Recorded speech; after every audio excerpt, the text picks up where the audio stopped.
Please, respect and facts. Go ahead. So a couple of facts. I'm American, I'm Jewish, my family lives in Israel. I just lived in Israel for the last 4 months. I got back 2 weeks ago. You dodged the bullet there. Literally. So what I think everyone who's never been to Israel and to Palestine don't really understand.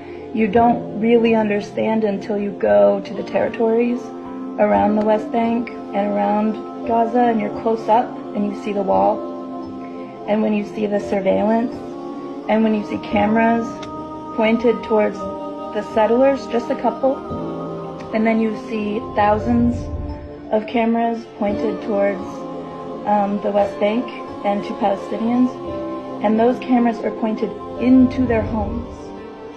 Into their homes. Like not just the streets, not the public areas, straight into their homes, into their backyards, on their rooftops. I mean, until you see it, and you see that there are, on the checkpoints, there are autonomous weapons loaded and ready to shoot someone based on video footage, and that those autonomous weapons are pointed on one side. Like, I don't think people understand what occupation means. And I don't understand because I haven't lived it. I have only looked at it from a distance.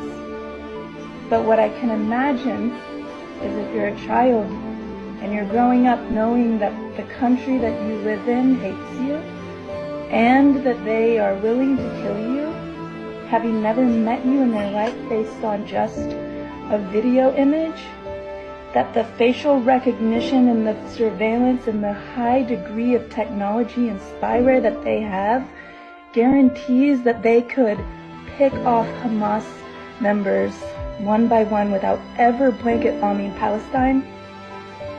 There's no way that this level of intelligence that Israel has doesn't dictate that what they're doing is a massacre and it's genocide, and that the occupation is inhumane, and that it's not based in religion, it's not based in who was there first, and it's not based in a tit for tat.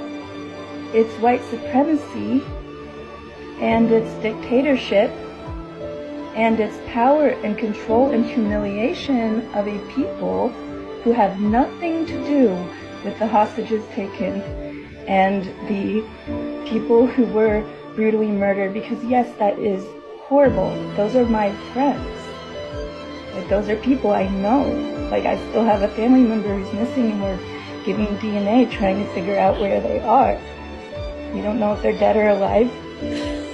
But then also I have Palestinian friends who don't have water, who have for years and years now lost loved ones and children, and have given birth at checkpoints, and who have been humiliated and dehumanized under an occupation and an apartheid, that if you are a child who grows up in that, why would you not fight for your dignity or stand up for your freaking rights? And if it's about who was there first, then America needs to take a good long look at the reservations that we put all these things Americans into, and the poverty that they live